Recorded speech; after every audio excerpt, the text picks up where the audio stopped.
નમસ્કાર મિત્રો, મારું નામ છે ભરત આહિર. તમે જોઈ રહ્યા છો ભરત આહિર યુટ્યુબ ચેનલ. આજે આપણે સાંતલપુર તાલુકાના દાત્રણા ગામના બાબુભાઈ હુંબલ એમની સાથે થોડીક વાત અને ચર્ચા કરશું.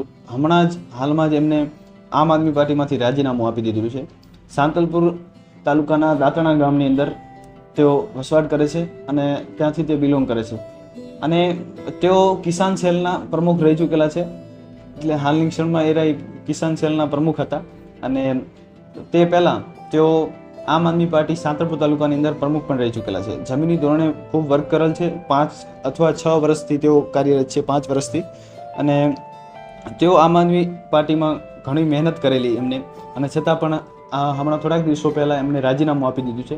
આપણે તમે લોકો જાણો છો એમ રાજુ કરપડાએ પણ રાજીનામું આપી દીધું છે અને એવું કહેવામાં આવે છે કે બાબુભાઈ હુંબલ રાજુ કરપડા સાથે કામ કરે છે અને તેમના મિત્ર પણ છે એમ.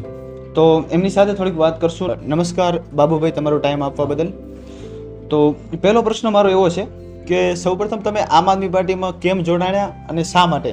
ખૂબ ખૂબ આભાર ભરતભાઈ, તમે અમારી મુલાકાત લીધી બદલ.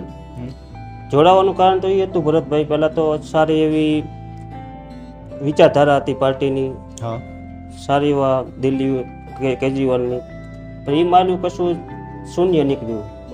હવે નથી લાગતું તમને? હવે નથી લાગતું કે આમાં એ માયલું છે વિચારધારા. એટલે તમે શું કહેવા માંગો છો કે બીજેપી અને આમ આદમી પાર્ટી જોડાયેલી છે એકબીજા? હા. અને ક્યારે જોડાણા હતા તમે આમ આદમી પાર્ટીમાં? મારે જોડાવા માટે 2020-21માં હું જોઈન્ટિંગ કરેલ હતું. તો એ દુઃખ સાથે ના કહેવું પડે, કારણ કે હું પણ એ પાર્ટીનો સભ્ય હતો. મારે તો બહુ પછી ના આપણે કેવું પણ રાજીનામું આપવાનું કારણ એક જ હતું કે અમારું જે પાયાના કાર્યકર્તા અમારે 2020થી અમારી જોડે 15-20 કાર્યકર્તા નામ અમે મોકલેલ હતા. એ નામ છેલ્લે ડિલીટ કરાયા છેલ્લી ઘડીએ. હા. એના માટે સંગઠનનું જે આ માળખું બન્યું, એ માળખામાં અમારે જે અમારા 15-20 કાર્યકર્તા અમારા ભેગા રાત દિવસ મહેનત કરતા હતા, એ લોકોને ક્યાંય પણ હોદ્દામાં લેવામાં ના આવ્યા. એના કારણે અમે રાજીનામું લીધું. આમ આદમી પાર્ટીમાં તમે કામ શું કર્યું હતું અને કયા હોદ્દામાં હતા તમે પહેલા? તો સૌ પ્રથમ તો પહેલાં હું સંગઠન મંત્રી રહી ચૂકેલ છું સાંતલપુર તાલુકાનો. પહેલો હોદ્દો મારો એ હતો. તે પછી તાલુકા પ્રમુખનો હોદ્દો આવ્યો અમારી પાસે. અને હાલ તો કિસાન સેલમાં તો બસ મેં 3-4 દિવસ પૂરતું જ હોદ્દો આપીને રાજીનામું આપ્યું છે. હું હજી કિસાન સેલમાં મેં હજી કામ નથી કર્યું. અને તમે સાંતલપુરથી બિલોંગ કરો છો. અમને ઘણા એવા પ્રશ્નો આવતા હોય છે, લોકો કોલ કરીને પણ જણાવતા હોય છે કે ભરતભાઈ, સાંતલપુરની અંદર બહુ સમસ્યાઓ છે, છતાં સમાધાન થતું નથી, ધારાસભ્ય એટલું ધ્યાન આપતા નથી. તમે પોતે સાંતલપુરના છો, તમને શું સમસ્યાઓ લાગે છે સાંતલપુરમાં? સૌ પ્રથમ તો સાંતલપુરમાં કોઈ પણ તાલુકા કક્ષાની કચેરી નથી. એના માટે ખેડૂતોને વારંવાર વારે જવું પડે છે. તો પહેલાં પ્રથમ તો સાંતલપુરમાં કચેરીનું કરાવવાની જરૂર છે વ્યવસ્થા. અને ટોલ ટેક્સ પણ અવારનવાર જવાનું થાય એટલે સ્થાનિકોને ભરવો પડે છે અમારે. અને બીજો પ્રશ્ન, કચેરી ત્યાં છે તો વિદ્યાર્થીઓને પણ ખૂબ પરેશાન થાય છે અમારા ત્યાં. કોઈ પણ જાતિનો દાખલો કઢાવવા માટે, જાતિ પ્રમાણપત્ર કઢાવવા માટે પણ ત્યાં વારંવાર ધક્કા થાય છે. તો એ પ્રશ્ન એ છે કે સાંતલપુરમાં અમારે કચેરી બને અને વારેથી અલગ કરે, અમને સાંતલપુર તાલુકો બનાવી આપે. એ જ અમારી માંગણી છે. હવે તમે કઈ પાર્ટીમાં જોડાશો? હજી હાલ અમારે કોઈ પણ પક્ષમાં નથી જોડાવાનું. મેં પણ અગાઉ પણ કહી દીધું ચૂકેલ છું કે કોઈ પક્ષમાં અત્યારે હાલ કોંગ્રેસ, ભાજપ એક પક્ષમાં નથી આવ્યું. તમારી વિચારધારા શું છે એમ? સાંતલપુર માટે તમે શું કરવા માંગો? વિચારધારા તો મેં તમારી પ્રશ્ન મૂક્યા એ પૂરેપૂરા કોઈ પણ પક્ષમાં, ભાજપ કોંગ્રેસ જે મુદ્દા લઈને હાલશે તો એ પક્ષમાં મેં જવા તૈયાર છું. સાંતલપુર માટે? હા, સાંતલપુર માટે. આમ આદમી પાર્ટીની અંદર બહુ મોટું નામ હતું રાજુભાઈ કરપડા.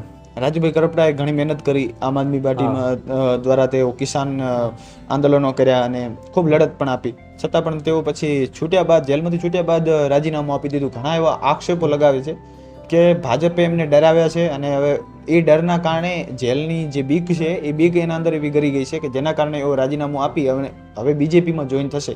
તમારું શું કહેવું છે એના ઉપર? કહેવામાં તો એવું છે કે રાજુભાઈ જ્યાં સુધી પાર્ટીમાં હતા ત્યાં સુધી બરોબર, પાર્ટીમાં જ્યાંથી નીકળ્યા ત્યાં ગદ્દાર કહેવા માંડી ગયા. હા, પહેલો પ્રશ્ન તો એ કે રાજુભાઈને ગદ્દાર કહેવા માંડી. જ્યાં હતા ત્યાં સુધી બરોબર હતું, પછી ડાયરેક્ટ ગદ્દાર કહેવા માંડી ગયા. તો અરવિંદ કેજરીવાલ પણ મળવા માટે આવ્યા હતા અને છતાં એમને પોલીસે મળવા ન દીધા, ગુજરાત પોલીસે. તો રાષ્ટ્રીય લેવલનું નેતૃત્વ જ્યારે મળવા આવતું હોય તો એ સારી વાત જ છે ને? સપોર્ટ તો હતો જ. એ તો આયા પણ તો હવે તો શું ભાજપ સરકાર હતી એ લોકોને પણ ના આપી શકે મળવા. મળવા ન આપ્યા તો એ ભાજપના બાકી જો પૂરેપૂરી મહેનત કરવાની હતી એમાં વકીલે જ ગ્રાઉન્ડ લેવલના નહોતા પહેલા તો.